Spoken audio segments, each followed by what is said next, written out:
important project. It's called Autism.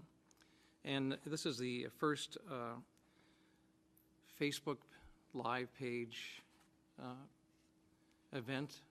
And I'm really moved by it. I'm moved by seeing so many people around this table. It's important to all of us. We began in the Senate this journey 10 years ago. We have come some way, and some things have happened with our report, Pay Now or Pay Later, Autism Families in Crisis. And, but there's still so much more to do. And what we want, and as senators, what we want is to speak with one voice, for the Senate to speak in one voice, and that's why I believe that we are making history. So it's wonderful to be with all of you this morning. I'll just briefly introduce the panelists around the table that we will be listening to this morning. And of course, we have Senator Bernard, who will be speaking as well, along with Jonathan Wise. Jonathan is an expert from York University and had the Chair of Excellence in dealing with autism. Esther Ree, National Program Director, Autism Speaks Canada. Carter Grease. Carter is a business management student at Algonquin College. Another old friend, Nathalie Cassin. And Nathalie is from Montreal. She's a Montreal-based psychologist. Worked a lot with Nathalie and her good work. Donna Greenspan, mother of 2 children with autism. Wonderful to have you here. Thomas Henderson, who is a Director General of Giant Steps, and Senator Housakos has talked about your group and your program. So we're all trying our best to do something, but we have to do more, don't we? And we have Leo Housakos with us. So we're representing all faces in the Senate. And we hope at the end of this month, Autism Awareness Month, through the initiative of Senate Communications, I have to do a shout out, as they say, because without Senate Communications on side, we wouldn't be able to pull this off. So let's start with Jonathan. And Jonathan, you have 5 minutes. Great, thank you very much. Thank you very much. Oh, excuse me. I think you might have. Well, okay. Well, I shouldn't have missed the senator. Senator Wanda Bernard from Nova Scotia has a grandchild with autism, and this is why I'm so excited. I forgot about my senator, but we'll never forget each other. But so I think we do start with Senator Bernard, we start with you? Yes. Okay. Thank you. And I forgive you for forgetting me. I had a 5-hour sort of rest, and I was in Winnipeg all day yesterday. But You're that's forgiven. Yeah. So, greetings to you all, and thank you all for being here. As we near the end of Autism Awareness Month, I would like to thank each of my colleagues who spoke in support of a national autism strategy. My sincere appreciation to Senators Munson and Housakos for their commitment to raising awareness and driving change. It was inspiring and heartwarming to hear how many senators are advocating for change to better the lives of individuals and families living with autism spectrum disorder. This roundtable does not mark the end of our fight for fundamental human rights, but the beginning of change. I have great hope for the changes that will be coming. I am honored to participate with this group of professionals, representatives from ASD organizations, and community members. I thank you to this panel of experts. A huge thank you to Carter and to Donna for sharing your personal experiences. Self-advocates and family advocates like yourselves help us to better understand the everyday challenges that enable policymakers to make informed, critical decisions. I know that it must be difficult to live your reality whilst at the same time advocating for change. Your hard work is much appreciated. I would also like to express my heartfelt appreciation to the large number of participants who are here in attendance and those of you who are watching from home. Your interest in autism will help us to achieve our goal. My investment in establishing a national ASD strategy, as many of you know, is rooted in my own experiences with my grandson, who lives with ASD. I witnessed firsthand the challenges that his family experiences to ensure that he continues to receive the supports he needs to thrive. There are many families who do not have the same level of support as our Gavin. A national strategy will help improve access to services so that all people with ASD are living fulfilling lives. For the roundtable today, I'm able to bring some of the voices of Canadians that are often excluded from the discussion. In my work as a social worker and policymaker, I use an intersectional lens to consider how people with autism how people with intersecting identities are uniquely impacted by policies and programs. Gaps in services are often magnified for these groups. There are many people marginalized by the intersection of disability with race, ethnicity, poverty, and age, for example, who are often not included in these discussions. But I am confident that our discussion will provide meaningful insight for developing a national autism strategy. Thank you.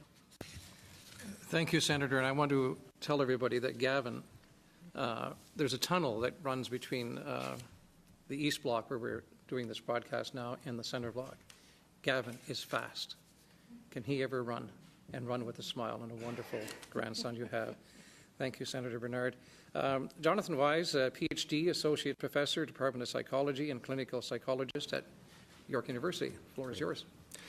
Thank you very much, Senators, for the invitation to be here today and participate in this roundtable. Hello, everyone. I'm honored to be here today to talk about my impressions of the state of research on autism in Canada in 5 minutes. My program of research aims to improve the lives of people on the spectrum and their families by promoting mental health and addressing mental health difficulties when they arise. Since 2012, I've held a national research chair called the Chair in ASD Treatment and Care Research that's funded by the Canadian Institutes of Health Research in partnership with Health Canada, Cine Family Foundation, Autism Speaks Canada, Kids Brain Health Network, as well as the Canadian Autism Spectrum Disorders Alliance. And I say all that because, as you can imagine, I've had the opportunity and the pleasure to interact with a number of different stakeholder groups over the last 5 years, to learn from family members, to learn from service providers, to learn from policymakers and other researchers. What we've done is we've carried out over 15 collaborative projects with community members over this time. We've published over 55 peer-reviewed articles, and I've taken this on the road and presented it over 100 times across the country. Now, I'm not here to just talk about mental health and autism, but what I've done through this process of interacting with so many stakeholders is that I can attest to the fact that I'm really impressed with the state of autism research in our country. We have world-renowned experts in many fields, in genetics, in epidemiology, in child development, in assessment, in intervention, in health service use, just as some examples. This is not all work that I'm doing, but it's work that I've been lucky enough to interact with and people that I've had a chance to interact with. I think it's important to recognize that research spans sectors. This is not just about health. It spans to community. It spans to education. While traditionally a lot of the research on autism has focused on children, increasingly there's a recognition of the importance of examining across the life course matters that are important to people with autism and their families. Really, though, if research occurs and it doesn't move the yardstick on quality of life, on creating opportunities for thriving,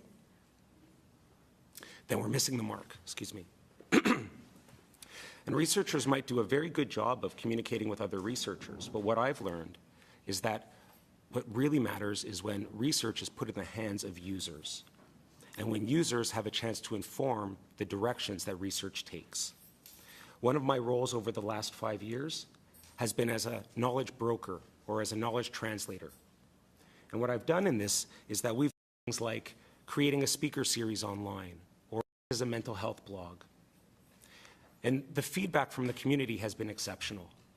People value the chance to have a say in the kind of research that's going on and really get a chance to use what's happening across the country in a cutting-edge way. People with autism and family members deserve to have access to this information and to inform the way that research takes place in the country.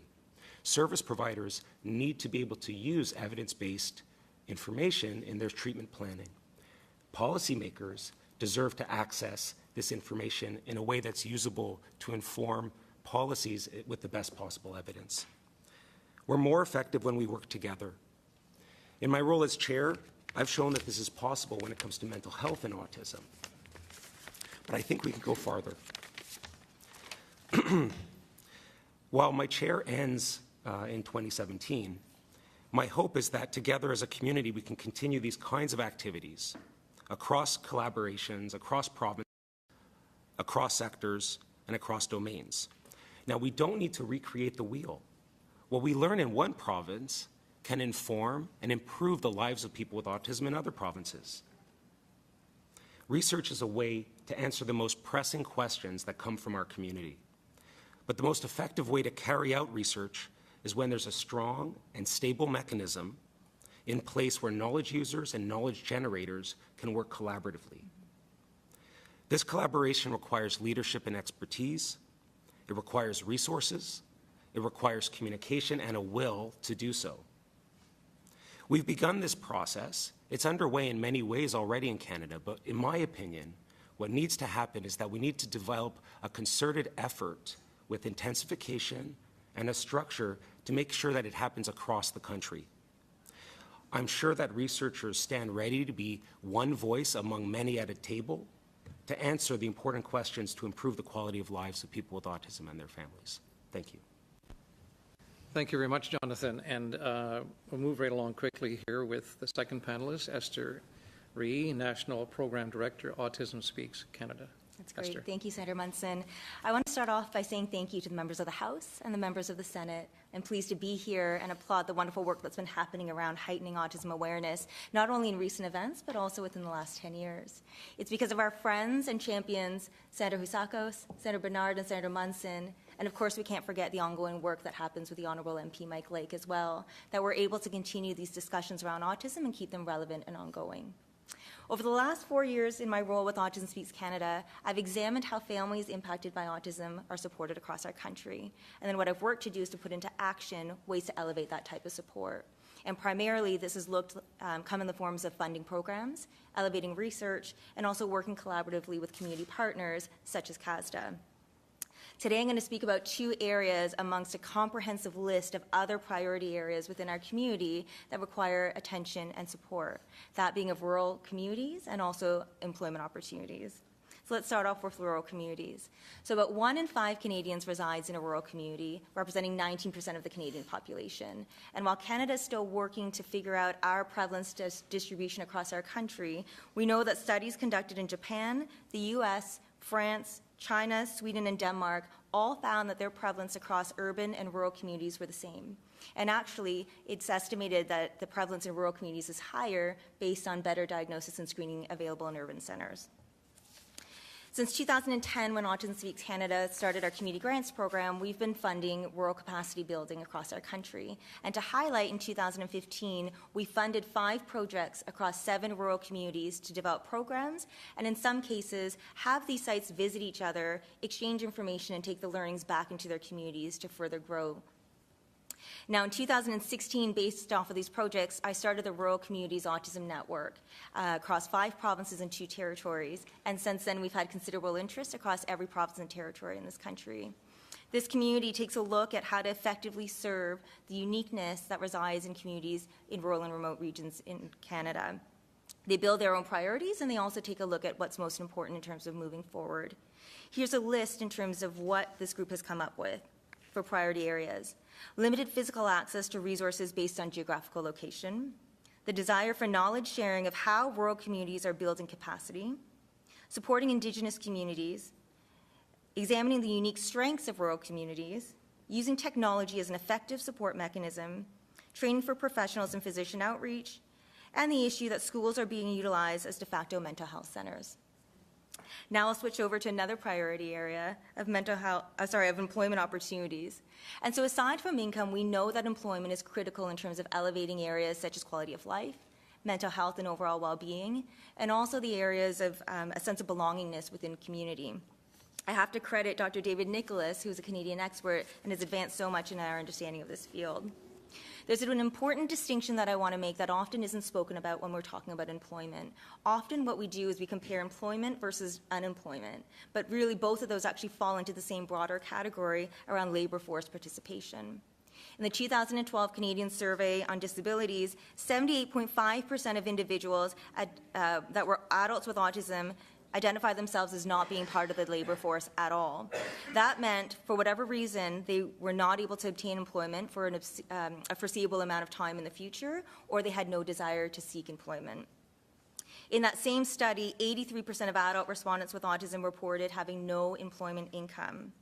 And we found that of those that are employed, only 6% are what we refer to as being competitively employed, meaning that they have competitive wages and competitive roles in relation to their peers.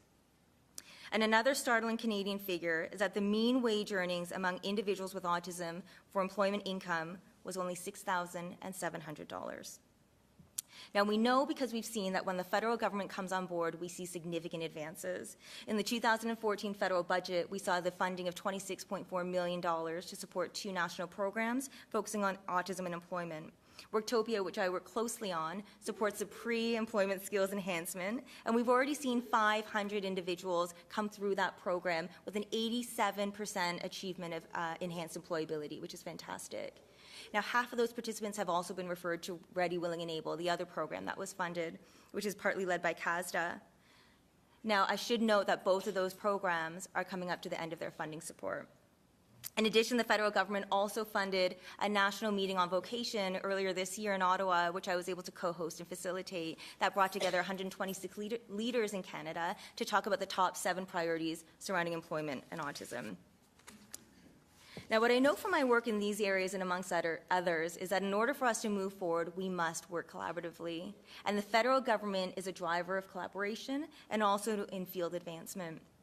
I thank the federal government for their support for the areas that I've just identified, and also in terms of their funding for the National Autism Surveillance System with the Public Health Agency of Canada, research that's conducted through CIHR, and the initial developments of a national framework through the Canadian Autism Partnership Project. But while we've made some advancements, the reality is this. A report that was released 10 years ago and the issues that are identified in here are still highly relevant to the context of our community today. And while organizations like Autism Speaks Canada and those around this table are doing what they can to support the community moving forward, in order to make the monumental gains that are required in our community, we do require the federal government to come on board and support the development of a national autism strategy. To be clear, we are in the right time, we have the right people, and we have the knowledge and expertise to move this forward. And always of top priority is that the families deserve this. Thank you.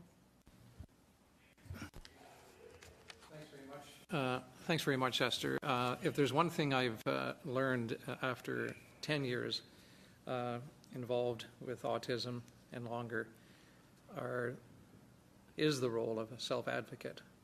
And today we do have a self-advocate. We've learned so much from self-advocates. They've taught us along the way in this journey. Carter Grusses is a young man living with autism. And Carter, as I mentioned earlier, is a business management student at Algonquin College. And Carter, you have the floor. Thank you, Senator. When I was 4.5 years old, I was diagnosed with PDD, NOS, NLVD. That is a lot of letters to say I'm on the spectrum. At that point, I was just starting to talk. When I was diagnosed, I had a hard time communicating with people. I had a hard time focusing on a person talking, and instead I'd be looking somewhere else, anywhere but their face. I had a hard time communicating with people because I created my own language. I came up with my own 200 unique words, such as duh, if I wanted to get my brother's attention, or kick, to ask if I could play in the sink with water.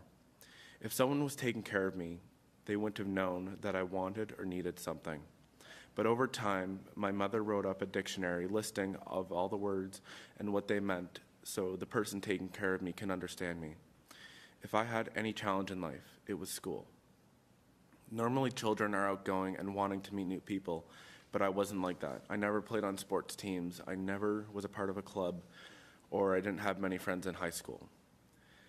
In school, I had an IPRC, which stands for Identification Placement Review Committee, and an IEP, which stands for Individual Education Plan, which gave me access to a bunch of accommodations, such as extra times on quizzes and tests, prompts to help me, and an EA in the room to assist me.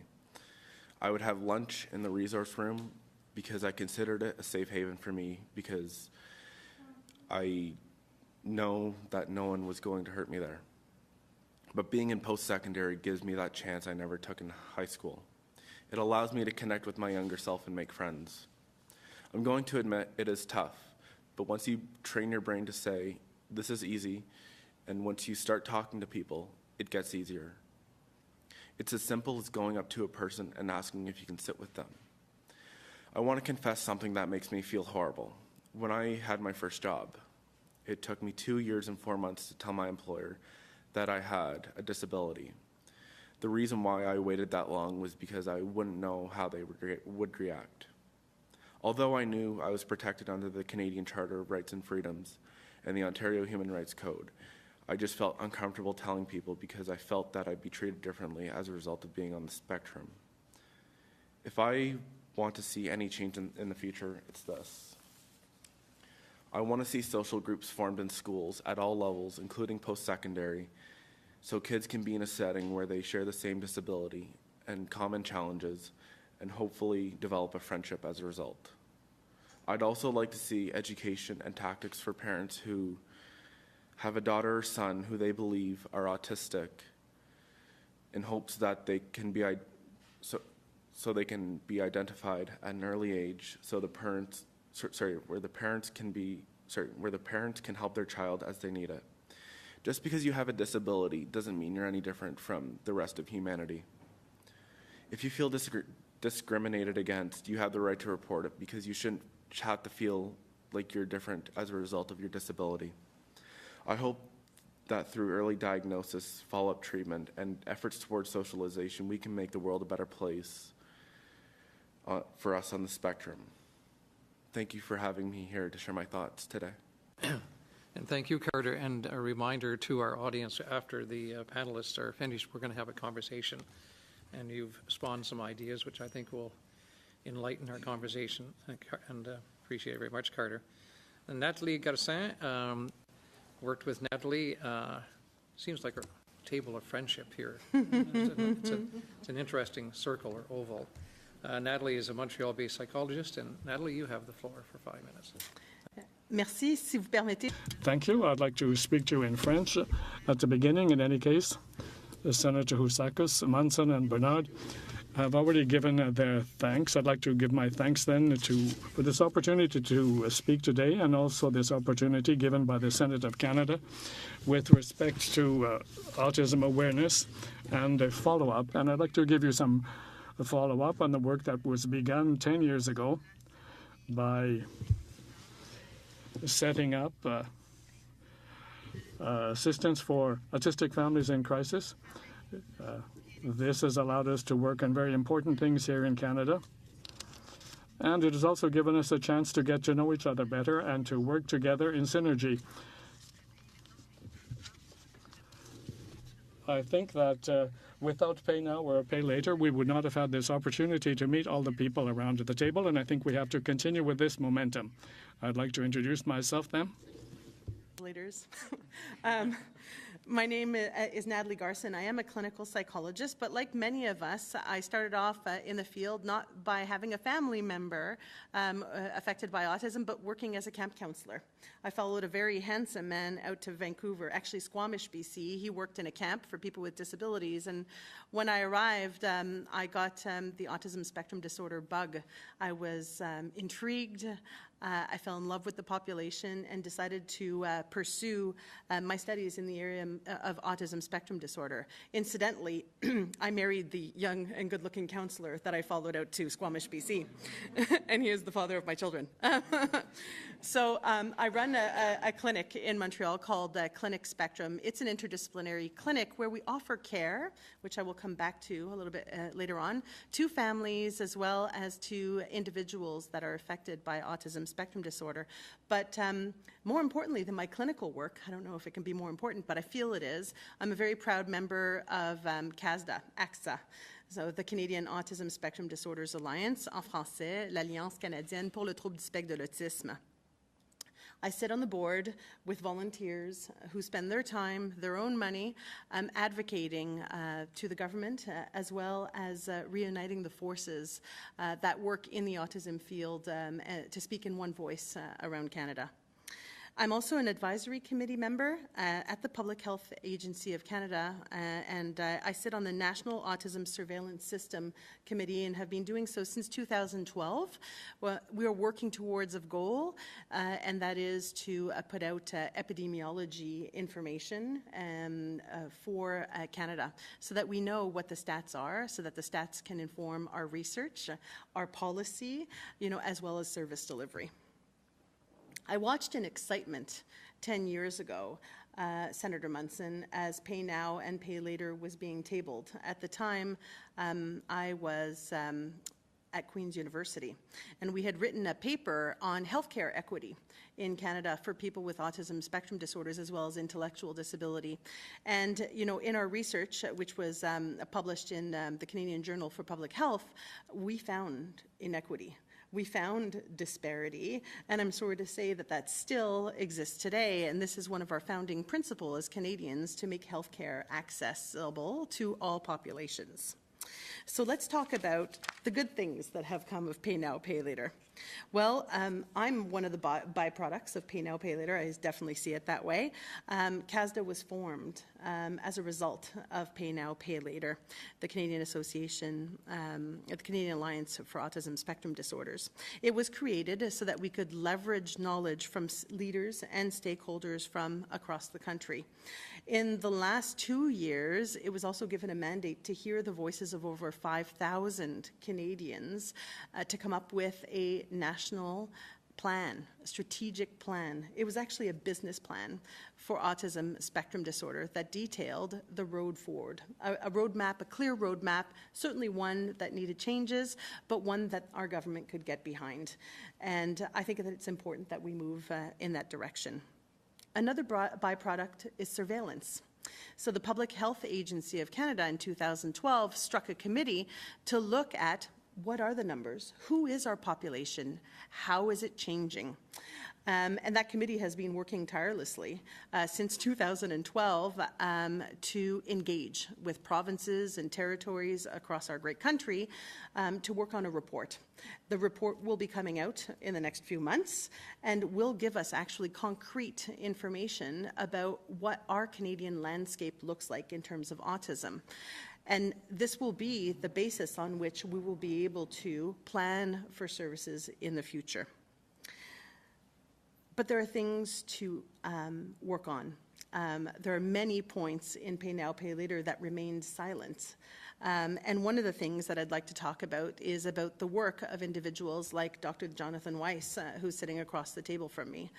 Research has been funded. Autism Speaks is the most amazing player in terms of ensuring that that is done across Canada, but it needs to be continued. Yesterday, I had the privilege of attending in Montreal the inauguration of the Azrieli Center for Autism Research that's going to be held at the Montreal Neurological Institute. And Dr. Naomi Azrieli announced that her family was foundation was putting $16 million behind this initiative.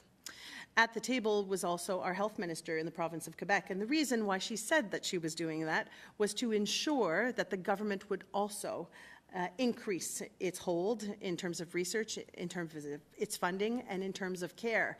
And, sometimes we need to work with private members and private families to be able to raise the image of all of that.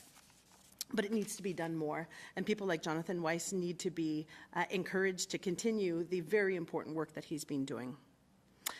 I also want to talk about the recognition of our families. I had a mother that came to me in tears last week.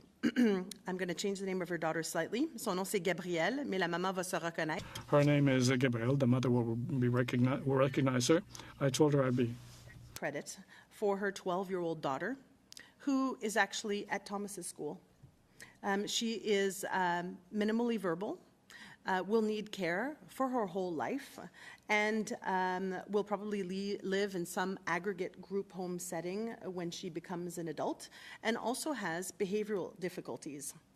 I was the person that assessed her and wrote the report for the family to get the disability tax credit funding years ago, 7 years ago. And although she's evolved at giant steps and is doing quite well, she's still a person that needs significant level of support.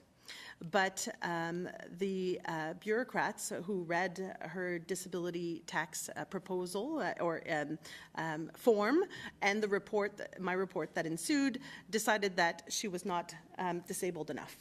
So I think that we have to change the way that autism is viewed. We have to fix some misconceptions about the level of functioning and the level of support that people with autism require, so that people like Gabrielle don't fall through the cracks.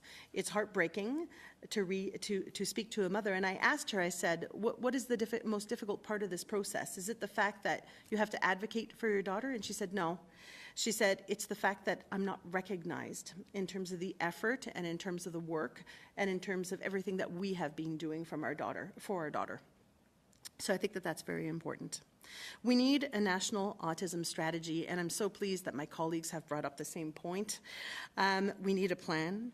Our population is changing. I've seen the population change. I'm 45 years old now, and I started working when I was 28, and I've seen the population change over time and the level of support required change over time. Research has been informing us about that. CASDA is there to help. We need to plan for the future. We need to plan for children who are transitioning from elementary school to high school. We need to plan for adults who are transitioning from the school system, to the workplace, and we need to continue our efforts in that area.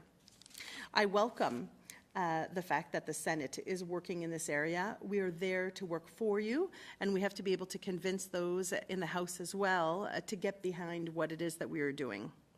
I thank you very much for your time. Thanks very much, Doctor, and we will have more discussions on that. I'm still intrigued by when we hear from Carter that just because you have a disability doesn't make you different. We're all part of humanity, and I think that's what we have to keep in mind as we go along. Donna Greenspan, mother of 2 children with autism. Donna, welcome. Thank you very much, Senators. My name is Donna Greenspan, and I'm the proud parent of 2 bright and beautiful boys, aged 13 and 11, who have autism. They have very different personalities, and being at opposite ends of the autism spectrum, have very different needs. We were fortunate to have been able to have them assessed when they were quite young and set up in early intensive behavioral intervention programs. Throughout the years, we have sought and relied on a mixture of public and private services, with an increased reliance on private services over the past 5 years. We were one of the lucky ones who were able to access early intervention public services, for which we were extremely grateful. Additionally, my husband and I believe that to help our children reach their full potential, whatever that may be, they needed more therapy, and we did supplement with private services. My children are great examples how there are many faces of autism. And how there is not a one-size-fits-all model for needed services. At the time of each of their diagnoses, both my children were believed to be at approximately the same place on the spectrum, moderate functioning. Both had severe communication deficits at time of diagnosis. Today, my eldest child could be the poster child for the benefits of early and intensive therapy. Firstly, he can't stop talking. Very true. He also happened to be the valedictorian when he graduated from elementary school and is an honor roll student. But most importantly, he is kind and thoughtful and is someone who spends every Sunday doing volunteer work to help those who are less fortunate than himself. My husband and I have every reason to believe that he will be a fully functioning member of society when he reaches adulthood, have a good job, and pay his taxes. And that is a direct result of the early and intensive services, both public and private, that he received. However, our son still struggles with peer relationships and suffers from high anxiety. At age 6, he aged out of public IBI services and his name was put on the list for services for children over the age of 6. Since then, he had an additional year of private ABA therapy, and he has attended a variety of social skills groups and psychologist visits. Even with private services, quality service can be hard to come by, and waiting lists can also be long. And in case I failed to mention this, it's very, very expensive. We did receive a call last month that his name is nearing the top of the list, and he may soon receive some services in the course of the next few months. My son is now nearly 14. He's been waiting for publicly funded services for nearly 8 years. Our journey with my youngest son has been quite different. And like his older brother, my youngest child did not make these incredible leaps and bounds prior to aging out of early intensive services. He had certainly acquired new skills, but his progress has always been slow and steady, punctuated by some periods of regression. My son did receive some public services upon aging out of intensive ABA at age 6. We have an educator sent by the government who comes to the house for 1 hour every 6 weeks. Unfortunately for my son, that is nowhere close to what he needs, and sadly, we are also at risk for losing those 60 minutes he receives every month and a half. My youngest requires close to one-on-one supervision for safety reasons. He has no real understanding of danger and has a tendency to wander off. For my son to learn well, he requires consistency and repetition. The ABA model seems to work best for him. Currently, in addition to attending a special needs school, he receives one-on-one private ABA therapy at home. He continues to learn and grow and acquire new skills.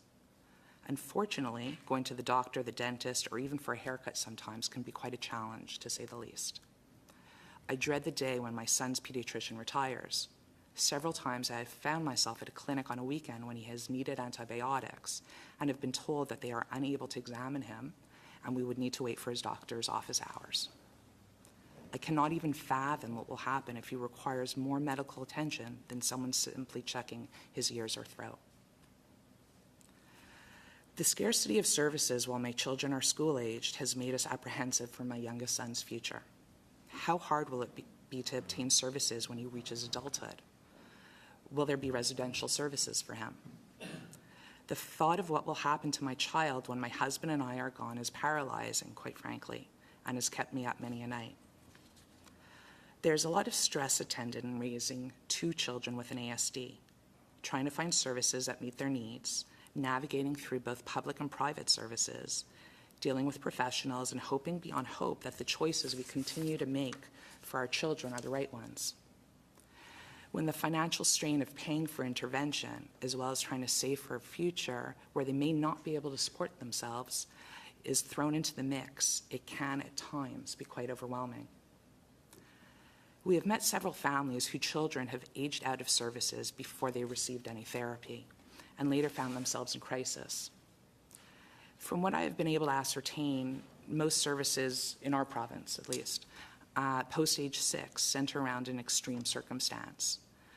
I understand this. It is imperative that we step in these situations.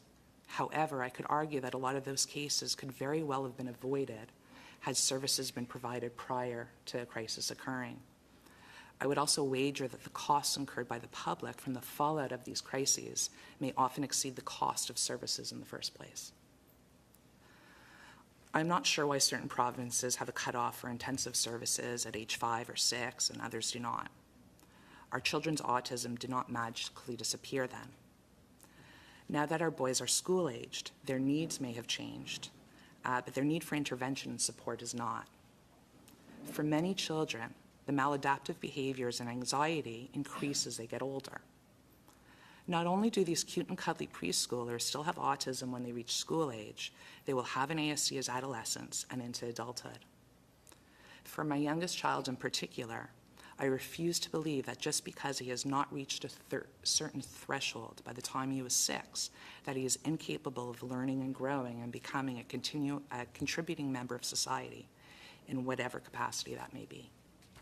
Thank you. Thank you very much, Donna, and that resonates across the country. We heard it over and over again. Autism has no borders, and different programs in different provinces, and you just said it, not sure why some provinces have it and some don't. And if there's ever a rallying cry and a cry today, is that the need for a national autism strategy and federal leadership in this regard. Thomas Henderson from Montreal, Director General of Giant Steps. Thomas, you have the floor. Thank you for being here. Munson and Bernard for inviting me, and thank you to the other panelists as well. So yeah, I'll be speaking a little bit about education and autism. I drove down actually with Natalie this morning from Montreal. I didn't realize that we share almost the exact same professional trajectory, but I've had the honor basically over the last 30 years, dates me a little bit, but to have worked in the field of autism and education. So I started actually as an 18-year-old working in residential services, but doing adult education support. I then moved into the youth sector, worked as an EA, worked as an educational assistant in the classroom for many years, moved into a teaching position, then took on more of a training and support role, and more recently took on the leadership of Giant Steps in Montreal. And I say that it's been an honor, and it truly has been. I love every day of what I do. I love having the opportunity to work with such an exceptional population and group of students every day. Giant Steps is a Montreal-based autism center that provides resources and services actually across the lifespan to meet the needs of people with autism. We work through capacity building and social innovation to increase awareness and understanding of autism. We provide autism training and work to create basically a more autism-inclusive society. We also offer, obviously, leading-edge educational and therapeutic services to our students in both French and English at the elementary, secondary, and adult education levels, and those services promote inclusion and achievement for all of our students. We know with the right supports, all individuals with ASD can thrive.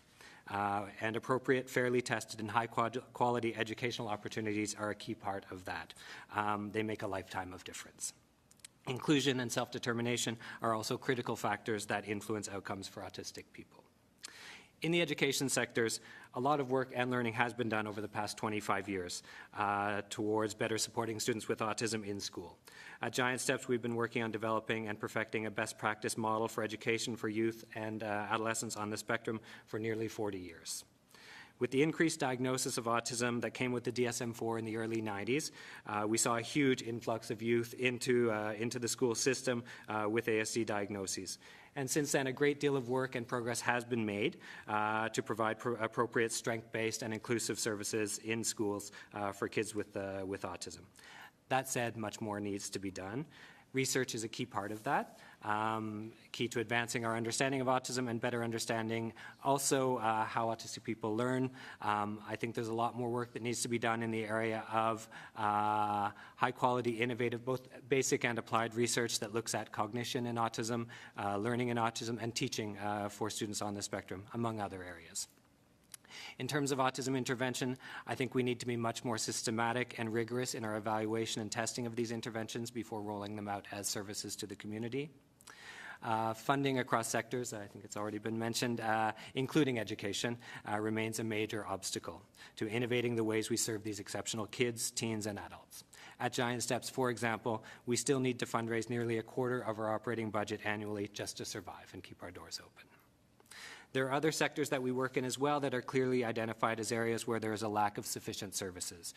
Esther spoke to this as well. For example, there are not enough adult services for people on the spectrum.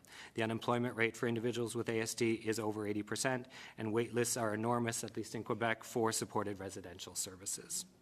Access to consistent levels of appropriate support across the lifespan, including into older age, and this is something that we've essentially not talked about at all in Canada, is really, really critical. So I'm speaking not specifically about autism-specific services, but also mainstream services. So access to mainstream services where these services are appropriate and meet the needs of people with autism are also key. So this is done through capacity and awareness building in mainstream services to ensure that people are met with recognition and understanding of autism. It is also important to think and plan at a very high level across sectors, to be able to create change in all sectors of society, from policy, urban planning, public transportation, public and private sector services, business, arts and culture, sports and leisure, healthcare, tourism, housing, education, among others. So Giant Steps is a school for students with autism, but we're working in collaboration with all of those sectors because we know it's critical for our students to be able to access services across those sectors. To accomplish this, I strongly feel that we need to take an intersectorial approach to planning and developing services that promotes efficient use of resources, partnerships, and synergies. I'd like to actually give you a concrete example of a project that I think that emphasizes how synergy and partnership can really make a huge difference. Locally in the Montreal area, there was a need that was identified via a series of projects that we had developed called the Inclusive Cities Projects. And that need that was identified was the need to better train first responders on autism. So with the support of Autism Speaks and in collaboration with the cities of Laval and Montreal, we developed a comprehensive online training program, autism training program for first responders, police, firefighters, and other first responders. So that was great. We developed that project, and it was fantastic. But what happened next was a series of conversations and then a series of partnerships that's now led with organizations across the country, that's led to a group being established of partnering organizations that's now taken on the task of creating an e-learning program for police across Canada via the Canadian Police Knowledge Network that will be accessible to all police officers across the country. So a small local initiative with the right partnerships was actually able to serve the whole country. As Natalie mentioned, the Cross-Party Senate Report on Autism from 2007 gave us its #1 recommendation, a national autism strategy. I think we therefore need to work to bring together stakeholders from across the country, starting with people on the autism spectrum as the most important stakeholders, to consider what a comprehensive and coordinated federal strategy would look like and how it could help to give our kids, teens, and adults with autism the support they need to thrive in communities across the country. Thank you, Thomas, very much. We have 10 minutes for a conversation, and Senator Housakos will wrap things up for the last 5 minutes. What I do think we need is a round table or an oval table like this with, can you imagine sitting here with the ministers and the Prime Minister and provincial ministers at the same table with all of you in the chairs around you and just having that discussion just to begin it, to think outside the box. That's what we're all asking for, and it's not a lot. It is called Canada. This is a very important day because it's the first time we've done this on a Facebook Live page. If you want to have a discussion, or if anybody in the audience would like to come up and say a few words, you can do that. But I'm a great believer in self-advocacy. This is what I've learned in the last 2 or 3 years. We've learned more. If anybody would like to open up the discussion of what you heard, go right ahead. Floor is anybody's who wants to say a few more words.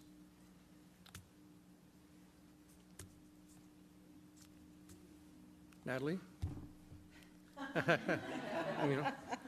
It's yours.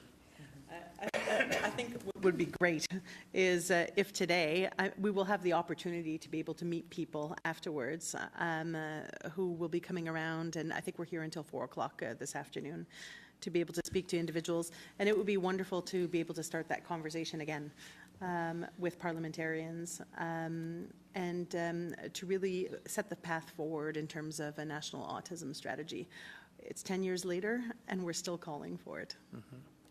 Well, if there's a crisis then, there's a deeper crisis now, but there are some optimistic things that we're looking at too. You talked about the resource fair this afternoon. We're going to have here this afternoon Spectrum Productions from Montreal, who I met a couple of, 2 or 3 years ago. They're not just in Montreal now. They're working across the country. And these are young film video animators who create their own videos, whether it's cartoons to Star Wars kinds of things and the rest of it. But guess what? They're coming here to do some work, and they're going to get paid for their work. So we're paying now. They go into corporations and they'll do videos and work with videos with different companies across the country. And it's like a former prime minister once said to me, who I worked for, said, you know, what happens? They become taxpayers. And that's all they're asking for. And I think that'll be an interesting thing to watch this afternoon, and to tell people in this room and also in front of the Senate foyer to stay tuned, and because they'll be interviewing all of us of what we're trying to do and what they're trying to do. I'd like to have more comments. Jonathan? Sure. I'd like to say that, just to add to this very helpful conversation, that I've been amazed over the last little while speaking in different provinces where the same questions come up. When people wonder, if only I knew about the rates of autism in Canada? Or if only I knew if there was an intervention that existed to help with my son's anxiety? Or does something exist where? And what I've also seen is that at a grassroots level, there are a lot of solutions to these kinds of questions that are arising across the country. It's amazing what, as a community, people are doing, but other people don't know about it yet. And even if they know about it, accessing it and being able to replicate it is a particular challenge. So I think that we have a tremendous opportunity to leverage successes that already exist that we might not know about or that we can't engage with. This is not about starting with something from nothing. There's a lot of good that exists out there. There's a lot of strength. We've heard in the educational sectors. We've heard about family resilience. We've also heard about the complicated task of managing across domains that people go through. But I think that if together, if nothing else, there becomes a stronger mechanism with which to share this information and to make sure that it gets into the right hands at the right time, that can be an efficient way of moving this yardstick on quality of life. Senator Housakos. Yeah, I want to say thank you all for being here today, and I'm really honored to be around a table of such individuals who provide so much coast to coast to coast in terms of research and support to people that need that support. And just to follow up and go further on what Dr. Y said, because all of you made some interesting interjections and interventions today on autism, but none of you pointed out the raw stat that 1 in 68 children that are born on the spectrum, 1 in 68. And I think if we can achieve something this week in the last few days with the campaign in the Senate, thanks to the initiative of the Senate Communications Directorate and the hard work of a number of senators and yourselves, is to create the awareness across the country. Il faut sensibiliser la population. We have to make people aware that so many people are touched, concerned with autism. It's a crisis in our country. Amazing, thanks to these organizations and people like yourselves, there's a structure being set up, there's some research being set up, there is some support being set up, but it can't be done alone. The governments have a responsibility to step up.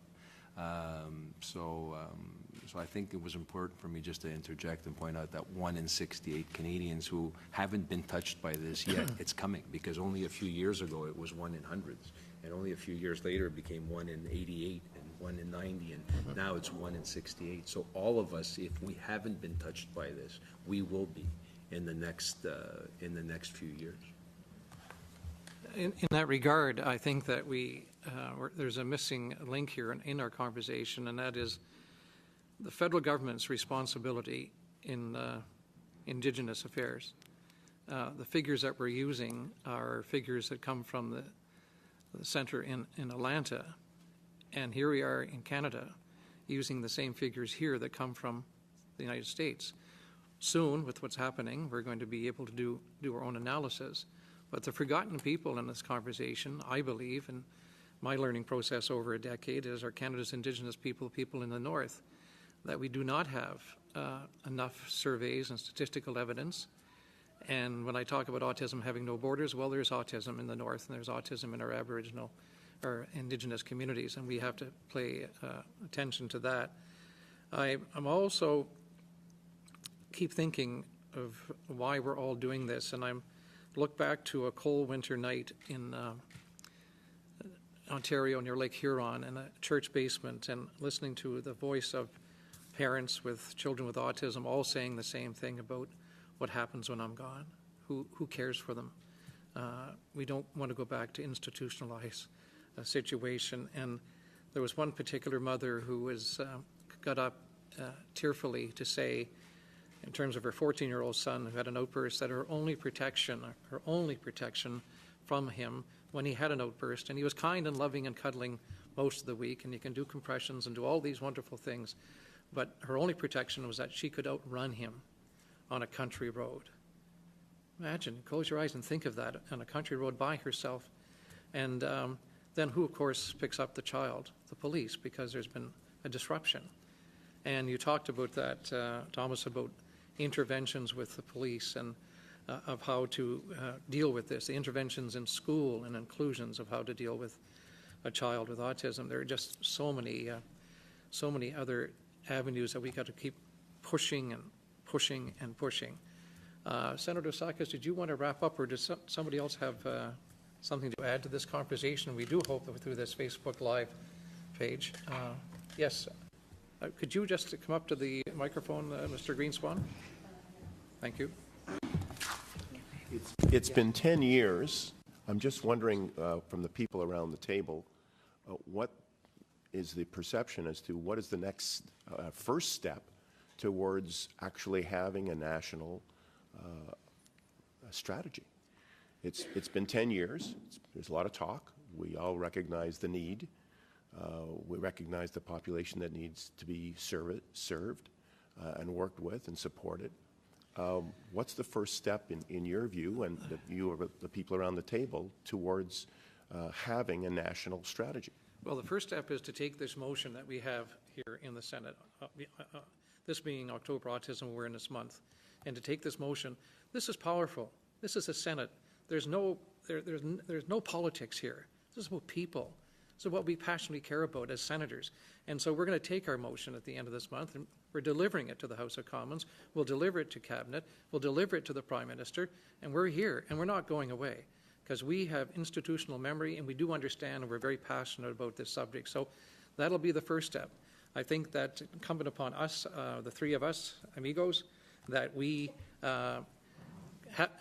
demand and sit down and have a meeting with the Health Minister and the Prime Minister on this issue. I think it's that important. Senator Bernard has a few words, and then Senator Housakos. That's next time.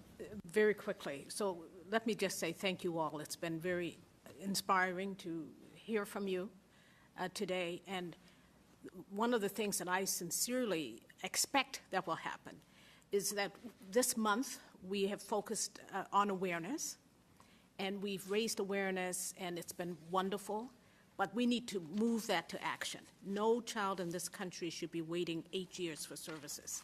No family should have to deplete their own resources to pay for private services to supplement public services. And that's the families who can afford to do so. So the intersectorial approach absolutely needs to happen. It's not just about education and behavior. It's about life. And the intersectional lens absolutely needs to be applied to the work that we're doing. So I thank you. Senator Housakos to wrap up. Thank you. Thank you all for being here this morning.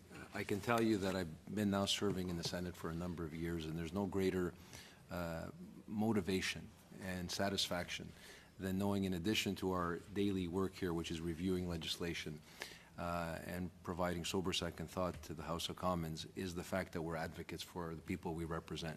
And I think there's a gentleman who'd like to say a few words. Yes, as well. Jack, Right. come around here, actually. Yeah. You can come right here in the front if you want. And Jack, who hasn't been, you can just introduce yourself to the public, Jack, if you'd like. There you go. Hi, I'm Jack. I'm a 13-year-old kid on the spectrum. So, in my school, often a way to poke fun of kids is saying, this thing or this kid is so autistic.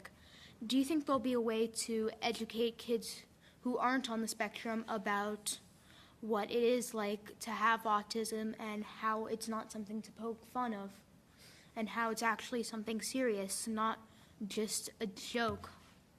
Well, Jack, I think that's a very good question and a very good point, and that's why we're all here today. We're all here today to sensitize the public and make the Canadian public understand what autism is, because people make fun of things, Jack, that they don't understand. When people understand something, enlighten themselves and educate themselves, then they know how to deal with things, right? So people only make fun of things they're not aware of and they can't understand. So today this is just a small step, and we're all working towards that direction, and you have to help as well, because all of us have a responsibility to make people get more enlightened and more understanding. So it's funny, I think your mom said earlier that people say you talk a lot. Yes, that's true. I don't know if I'm on the spectrum or not, but when I went to school, I used to talk all the time. Teachers used to throw me out of class sometimes because I was a blabbermouth. And that's how we became politicians. And we got 30. So you have a lot of potential, young man. We have 30 seconds to go, Jack. And I was just thinking that if there was ever a rallying cry, we just heard it at the end of this day. Absolutely. Let's do it for Jack. Let's think about that. and we'll try our best. And with that, we wrap up this. I think we're making history. We're speaking with one voice in the Senate, and I want to thank the Senate Communications again for the initiative, for this Facebook Live roundtable, and stick around for the resource fair all afternoon. With that, it ends.